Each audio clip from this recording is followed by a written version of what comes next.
White House Press Secretary Sarah Sanders joins us from the White House lawn this morning. Sarah, thank you for joining us. A lot to talk about this morning.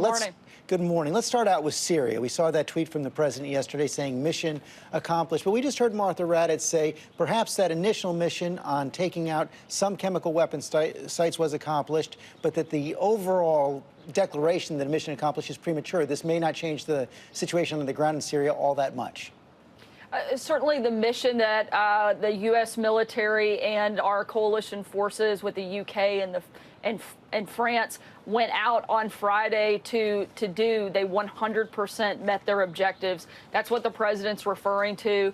They went out to destroy critical chemical weapons infrastructure in Syria, and they did exactly that. And they also sent a strong message to Syria, to Russia, to Iran, that when this president has a red line, he will enforce it. And I think we saw that clearly on Friday, and I think we've seen the president follow through on exactly what he said he was going to do, and the mission carried out by the extraordinary men and women of our armed forces, partnered with the men and women in the UK and France, certainly successful in what they set out to do and accomplish their objectives. So what's next? Is the president still committed to getting our troops out of Syria right away? Look, the president's got three big objectives when it comes to the conflict there. He wants to defeat ISIS. He has talked about this relentlessly. We are almost there. We have made extraordinary gains against ISIS and in the war against ISIS, and this president has led that effort, and he's been successful in that front. The other things that we have to do, we have to contain Iran. We have to make sure that the bad acting that they have been a part of doesn't continue and doesn't grow. Those are big and key points. And then last, we have to stop the spread and the use of mass chemical weapons. And that was one of the things that you saw the president take action on Friday. These are big things that the president's been focused on, and we've had some success so far. We're going to continue building on that. As you were answering that question, the president just came out with his fifth tweet of the morning on James Comey. I'm sure your phone buzzed as you were talking as well. I want to dig into this just a little bit. When that tweet that John Carl cited right there, where he says Comey gave up classified information, jail. Why did he lie to Congress? Jail. What exactly is the president referring to there? And has he asked the Justice Department to investigate James Comey? Look, it's been very clear that James Comey is a self-admitted leaker. He lied to Congress. He's been inconsistent. What did he lie to Congress about? Look, he said that he opened the Hillary Clinton investigation on its merits. Now we're finding out certainly that it had something to do with the political landscape.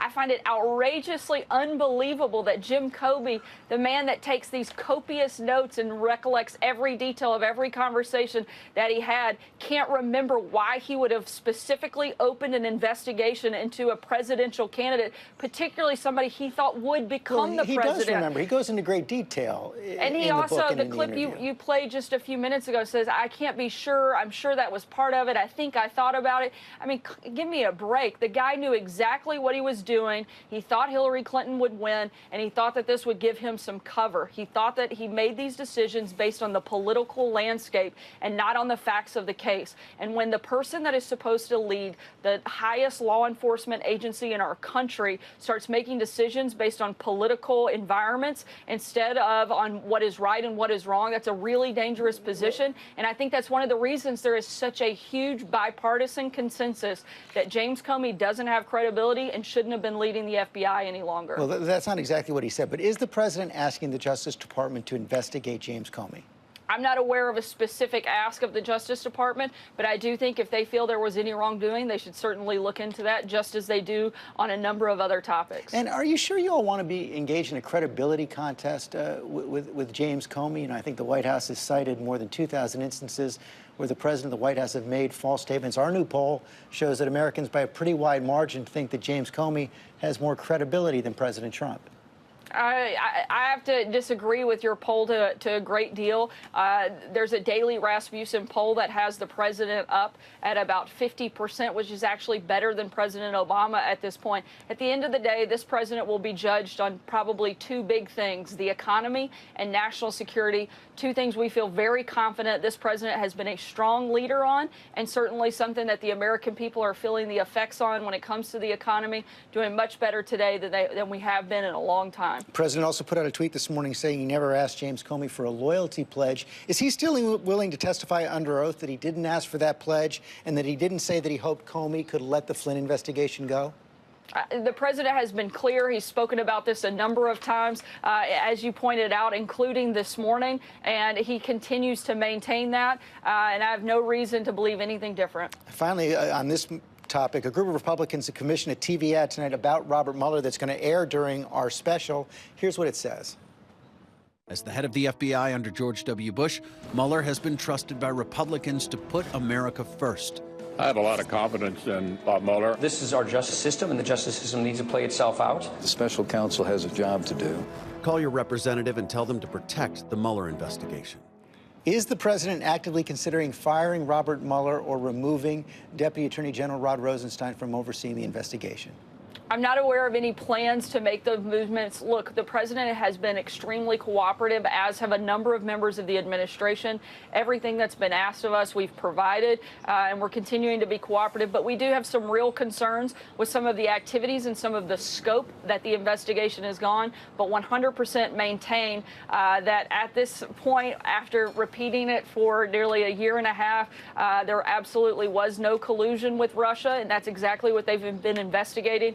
Not only has the special counsel, but a number of different congressional committees have been looking at this for over a year and come up with nothing. I think it really is getting time to move on, and I certainly think the American people would appreciate Congress and the rest of the country being able to focus on some of the things that really impact them. Is the White House more concerned about the Michael Cohen investigation than they are about the Mueller investigation?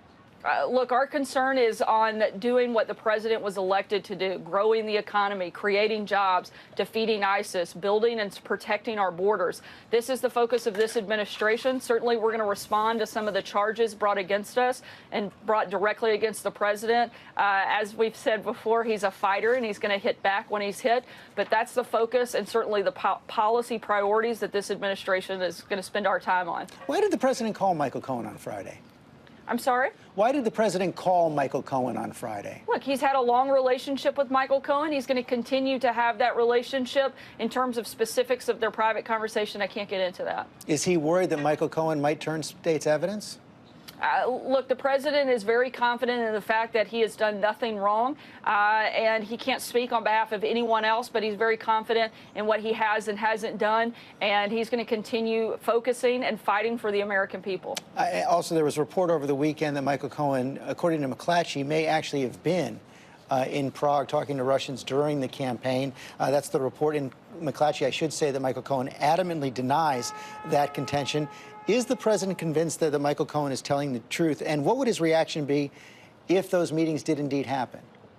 Again, I can't speak on behalf of Michael Cohen and what he may or may not have done. That's something that will be determined. I know that he's contested that that's not accurate, but I haven't had a conversation with the president about that specific instance. Finally, on Friday, the president also pardoned Scooter Libby. That drew a reaction from Congressman Adam Schiff, who's going to be on the program later this morning. He said on the day the president wrongly attacks Comey for being a leaker and a liar, he considers pardoning a convicted leaker and liar, Scooter Libby. This is the president's way of sending a message to those implicated in the Russia investigation. You have my back, and I'll have yours. Your reaction? That couldn't be further from the truth. Once again, Adam Schiff rarely bases any comments in reality. Talk about a grandstander. He probably is hook, line, and sinker buddies with Jim Comey. They both have never found a TV camera they don't love to be in front of. The point that the president made when it came to Scooter Libby, this was somebody who had been wrongly convicted. He's been reinstated by the D.C. bar quite some time ago. The primary person that testified against him has recanted their testimony, and the president felt it was the right thing to do. These two things have nothing to do with one another. Sarah Sanders, thanks for your time this morning. Thanks so much for having me, George.